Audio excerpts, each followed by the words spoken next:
Oi, eu sou a Isabel, este é o Here the Bells e hoje, após aí muito tempo e após a nossa primeira leitura coletiva, venho falar com vocês sobre nada mais, nada menos do que Frankenstein. Quem me acompanha há mais tempo sabe do amor que eu tenho por esse livro, do quanto eu indico esse livro, do quanto eu gosto da autora desse livro, a Mary Shelley. E aí, poderia passar horas e horas falando sobre o amor que eu sinto quando eu penso, quando eu lembro, quando eu leio essa história aqui. Porém, Frankenstein simplesmente não deu as caras por aqui até hoje. Mas quando aí, no início de 2021, fiquei pensando o que poderia fazer de diferente, o que poderia fazer aí para ter uma troca legal com vocês, pensei, por que não reler pela aí quarta vez Frankenstein? Dessa vez com as pessoas que me acompanham, ou com as pessoas que têm interesse nesse livro, ou com as pessoas que também querem reler esse livro, ou não sei, com as pessoas em geral. E foi assim que surgiu então a nossa primeira leitura coletiva deste canal, desta pessoa que vos fala, e que finalmente sentei aqui para falar com vocês sobre Frankenstein. Acontece que antes de falar sobre a história, ou então de falar um pouquinho sobre a Mary Shelley, a escritora deste livro, vale a pena aí delinear um pouquinho o currículo de Frankenstein para vocês, porque Frankenstein não é somente ali um clássico do terror do século XIX. Ele também é um clássico da literatura mundial. E ainda por cima é considerado por muitos teóricos da literatura e pela pessoa que vos fala, o primeiro livro de ficção científica da história da literatura mundial escrito por uma mulher. Frankenstein é tudo isso e mais um pouco. Ele foi escrito ali no século XIX por uma mocinha de 18, 19 anos, rebelde, que tinha ali fugido com, vale dizer, o esposo ali de outra mulher para viver ali uma aventura romântica, porém esse esposo era ninguém mais ninguém menos do que o Percy Shelley, um poeta. E Mary Shelley já era iniciada ali no conhecimento científico da época e também na produção literária. Então, juntamos esses dois com Lord Byron, outro ali escritor da época importante, saiu o quê? Saiu Frankenstein. Mary Shelley escreveu Frankenstein quando tinha ali aproximadamente 18, 19 anos. Dizem por uma certa ali brincadeira proposta pelo Lord Byron, que disse que todos os integrantes ali da trupe deveriam escrever uma história de terror. E acontece então que Mary Shelley, matutando e já muito à frente de seu tempo, pensou: o que aconteceria se um cientista ou ali um estudioso criasse vida a partir de restos humanos? E é assim que a história de Frankenstein começa, porque a gente tem um cientista chamado Victor Frankenstein que ali, alucinado, encantado, com um desejo de fama e de grandeza, decide pesquisar e estudar cada vez mais sobre ali o que dá vida aos corpos. Então decide que ele iria criar um ser superior, uma raça nunca vista por olhos humanos, composta de pedaços de cadáveres. Que, isso não é um spoiler, apesar de parecer ser, ganha vida, então tem ali um aspecto amarelado, como o próprio livro fala, e então no momento em que a criatura ganha vida, Frankenstein faz o quê?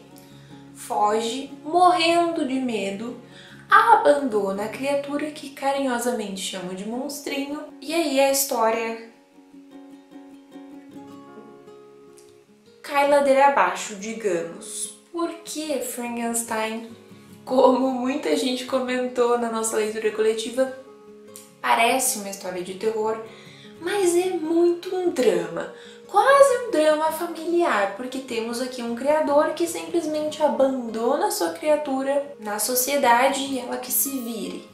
Apesar de que ela não sabia falar, apesar de que ela não sabia como se portar no meio da sociedade, E apesar de que, né, ela era a única ali, abandonada no meio de um mundo que ela talvez nunca nem quisesse, nunca nem tivesse ali a menor intuição, menor vontade de conhecer. Vale dizer, já ir começando com os meus comentários, e eu não sei para que lado essa resenha vai seguir, porque quando eu falo de Frankenstein eu me empolgo e eu falo um monte de coisa ao mesmo tempo, que em momento algum a criatura, como a gente chama, como a gente conhece, ou então ali o demônio, como Frankenstein chama, o Victor Frankenstein, recebe um nome. A gente acabou conhecendo Frankenstein como monstro porque em algum momento algum diretor ou algum roteirista achou que seria uma boa ideia chamar o monstro de Frankenstein, porém isso nunca acontece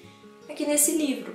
A criatura nem nome tem. Então aí, percebam o descaso de Victor Frankenstein para com ali o seu filho, digamos, a sua criação, a criatura que ele botou no mundo e que depois carinhosamente apelidou de demônio. Analisando pela maneira como eu apresentei a história para vocês, a gente tem muitos questionamentos, muitas reflexões, muitas interpretações com relação justamente à relação ali entre pais e filhos, ou então com a relação entre criador e criatura e assim por diante. Porém, eu gosto de analisar e é por isso que eu comentei com vocês no início do vídeo que Frankenstein é o primeiro livro de ficção científica escrito, pelo menos até onde a gente tem aí conhecimento, pelo fato de que aqui a gente tem um cientista, alguém que foi lá e estudou, e muito desse conhecimento aparece para o leitor,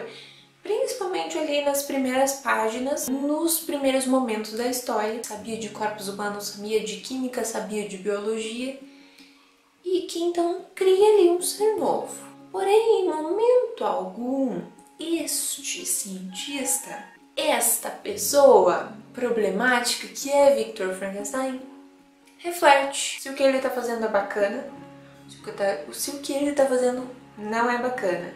Reflete o que pode acontecer quando a criatura dele acordar. Reflete o que pode acontecer quando a criatura sair andando aí pela sociedade. Reflete o que pode acontecer se, como acontece na história, ele abandonar a criatura sentir raiva dele por ter sido aí abandonada e clamar vingança. Em nenhum momento Victor Frankenstein reflete sobre o que pode acontecer. E é assim que a gente vai acompanhando as consequências negativas de empreendimentos científicos e tecnológicos, coisa que a gente pode, já fazendo aí a relação com o mundo atual, sair refletindo a torta e a direito, porque o que mais a gente tem é consequências negativas, consequências imprevistas dos empreendimentos científicos e tecnológicos. Muito se comenta sobre as obras, sobre as histórias criadas por Mary Shelley. Muito se comenta que a maioria, ou então todas as histórias que ela criou, que ela nos trouxe, foram histórias pessimistas, foram histórias tristes, como diria ali a minha amiga Jéssica, que também participou da leitura coletiva com a gente, justamente porque a gente tem coisas ruins acontecendo aí o tempo todo. Frankenstein é um exemplo primoroso disso, tanto que quando fui realizar aí a minha releitura, não sei se vocês vão conseguir ver, separei aí um post-it, aí um adesivo, justamente por pessimismo, que é o post-it rosinha claro, que demonstra muito bem o tanto de pessimismo que a gente tem nessa história. A questão ali do pessimismo pode ser interpretada de diversas maneiras, porém para mim é muito mais com relação a como ele vai se apresentando ao longo da história e também a como ele vai direcionando o leitor para as consequências negativas das ações do Victor Frankenstein. E uma análise ali de Frankenstein não pode ser chamada uma análise de Frankenstein se a gente não perceber, se a gente não avaliar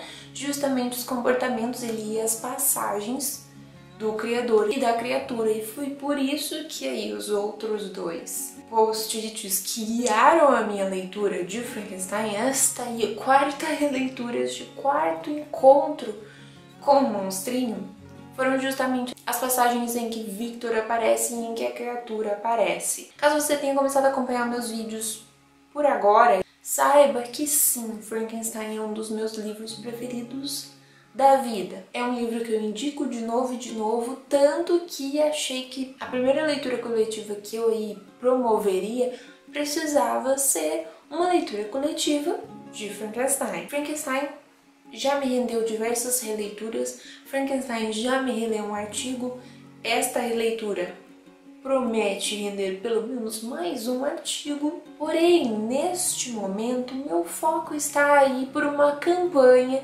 para que alguma editora, estamos falando de você, Darkside Books, publique O Último Homem. Até porque, se a dona Darkside Books publicar O Último Homem, a gente consiga fazer uma leitura coletiva dessa obra. E daí já pensou que incrível seria? A gente falou de Frankenstein, depois a gente fala de O Último Homem.